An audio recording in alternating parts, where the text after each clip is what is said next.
have reasons for Dean being just as much of, like, a broken shell of a man as he is in canon. I'm reading the chat and everyone is just going, just capitals. Gasp! Gasp! Somebody write that fic! I know who you are. I know you angst lovers. As long as it has a happy ending, I'm here for it. Same, dude. Same. Alright, you pick a trope. Let's talk about it. Fuck or die. Oh.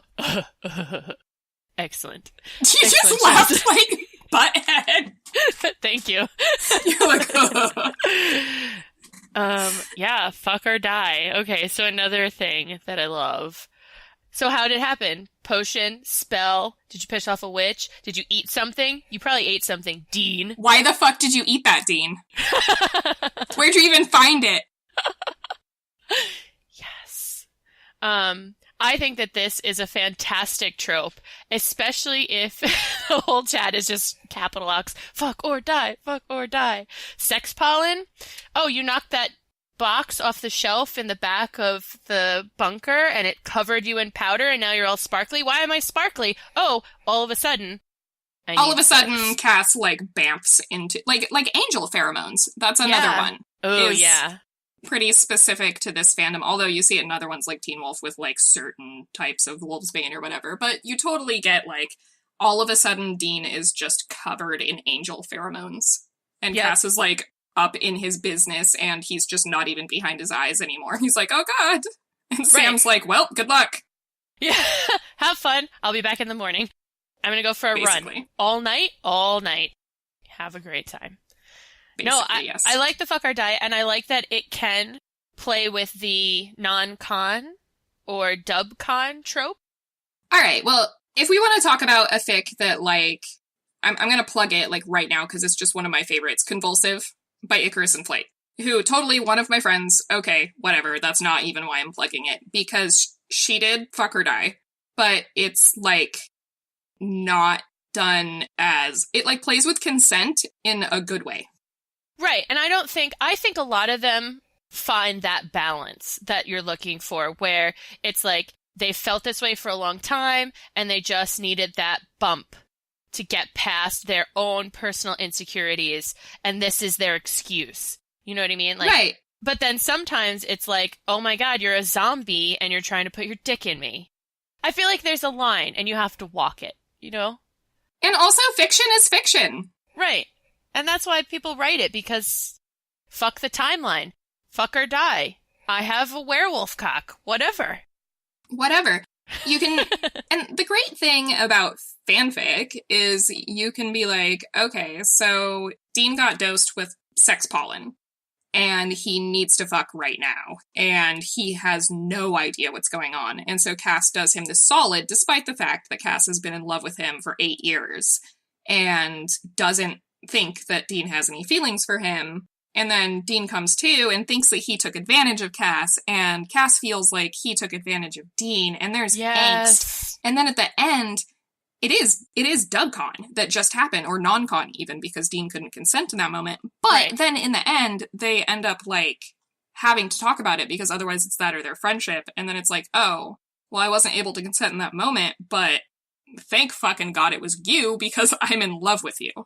And it's like, oh, okay, it all worked out in the end. That's great. And it's fanfic, so it can. Yeah. Or like, one of our members just brought up the healing dick.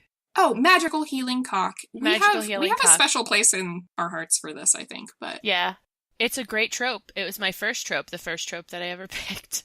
Also, speaking of first tropes I ever picked, teaching human clueless Cass, which I'm not a huge fan of human clueless Cass. I just feel like he's inexperienced being a human. Like, I don't know how to brush my teeth. Teaching him how to masturbate. Hello. Teaching Cass human life lessons. Yeah. I love it. It's really good. But there's some fics out there where they manage to play it off without making Cass seem like a baby idiot. Yes.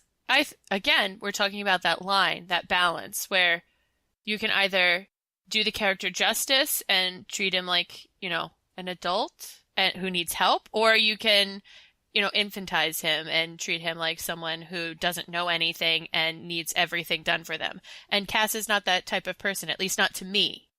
Yeah, and I agree. I think there's a big difference between, are you writing this as season 4 Cass, or are you writing this as season 13 Cass? Because Absolutely. season 13 Cass knows his way around a dick, I'm pretty sure. Yeah, and I think a lot of that comes from the babysitter scene. Yeah. Oh, I'm sorry. So, can we just talk about, like, totally derail from talking about Cass knowing his way around a dick to something completely on the other side of the whole spectrum as, like, kid fic? I'm just thinking, like, that scene with Cass, like, holding the baby. Okay, you're talking to totally the wrong person, because 97% of the time, if the kid fic tag is there, I'm skipping it. I don't deal well with children, and I don't know. I've read a lot of fics that are really great fictions, but then they don't know how to write a child.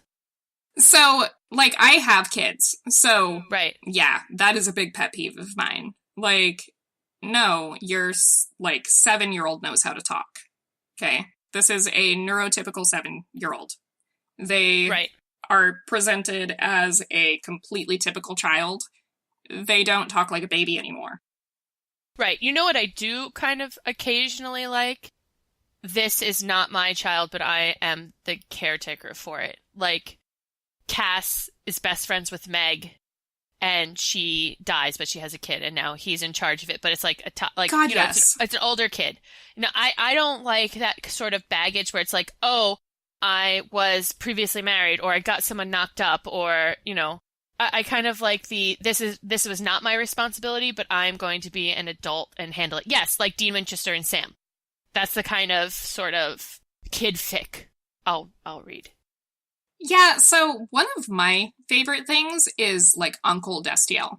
Yes. Hashtag yes, girl. I mean, not like Sam died, because no. Right. Absolutely not. No, who said that? You're fired. I'd like to speak to a manager. Exactly. I'm a Sam girl. Like, well, I'm a Teen Free Will girl, I guess. But, like, Sam is going on vacation with Eileen, and they are finally getting some time away from their, like, twins or something, and they're just exhausted. And so they're going on vacation for, like, 2 solid weeks. And Dean and Cass are, like, not together. That's my favorite, is they're, like, not together yet. Yes. But they're like, we'll totally watch them. And then, like, they just get totally annihilated by these little, like, spunky Sam children. Yes. Can I say it again? Yes. Yes. I feel it. I feel this. I wrote I'm like, it's hard because I'm a writer, and I'm like, I don't like kid fics. And I'm like, actually, I wrote a fic where Uncle Dean's watching his nephew, and his nephew helps him and Cass get together. And I'm like, oh, you can't really say you don't like kid fics and then write a kid fic, jerk. Are you talking about Not a Witch, Cass? Yeah, the Not a Witch Cass verse.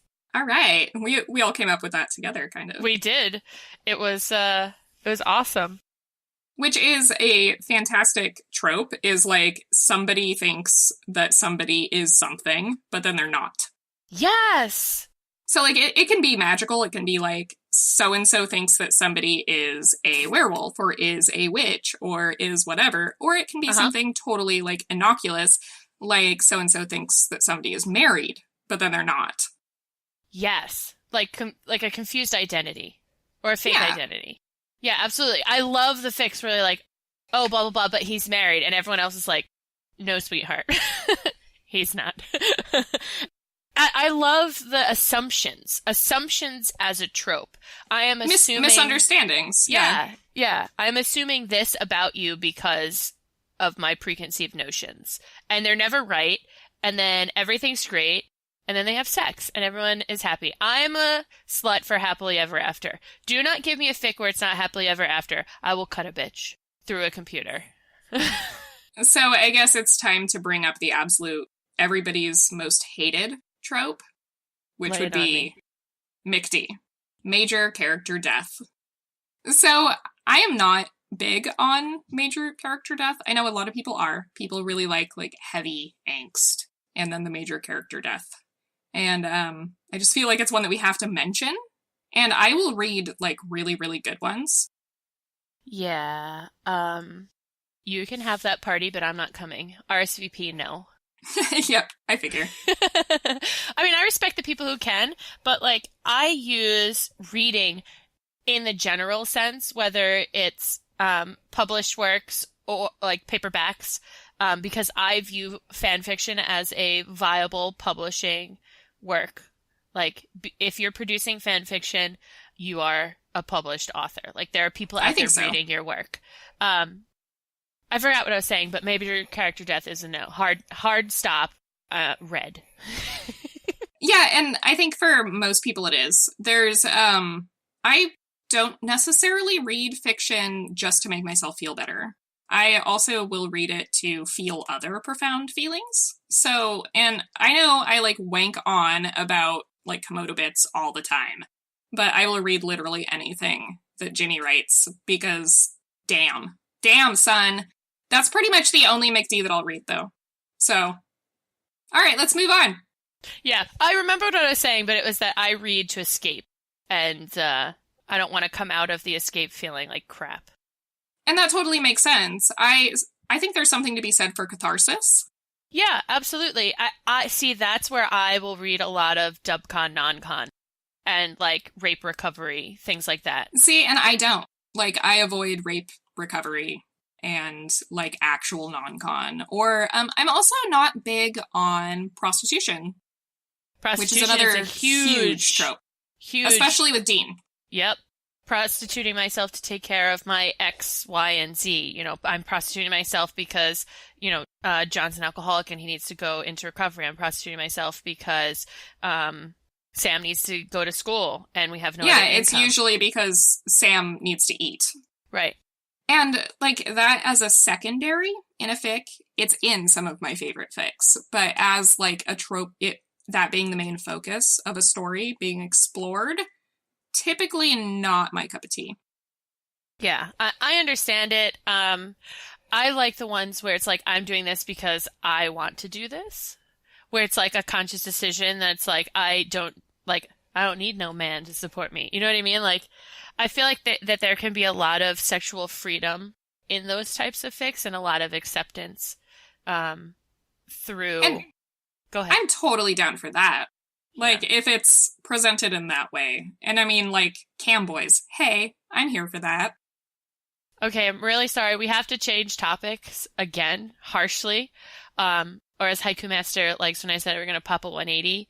Not that this isn't extremely interesting, but if someone posts roommates in the chat one more time, I'm going to die. We have to talk about roommates. All right. Which also ties in very closely to college.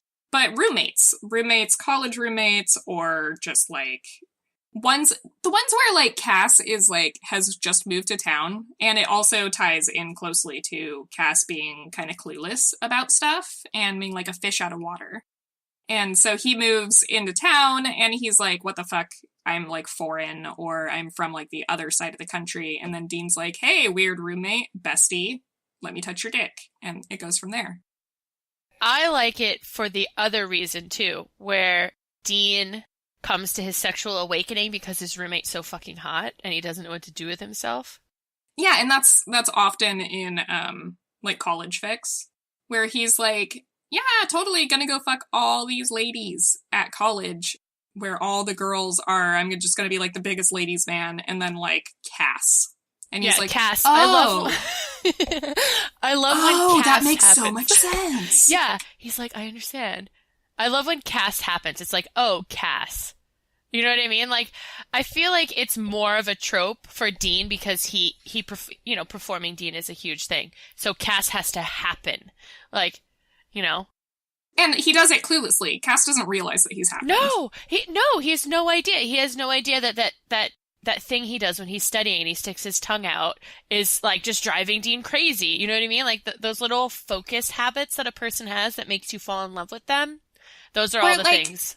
I love stuff where like Dean is just completely in love with Cass's like foibles And so Cass will be like so into a book that he'll just straight up like walk into the door frame to their room. And Dean's just like, "Aw, this one. I've chosen this one."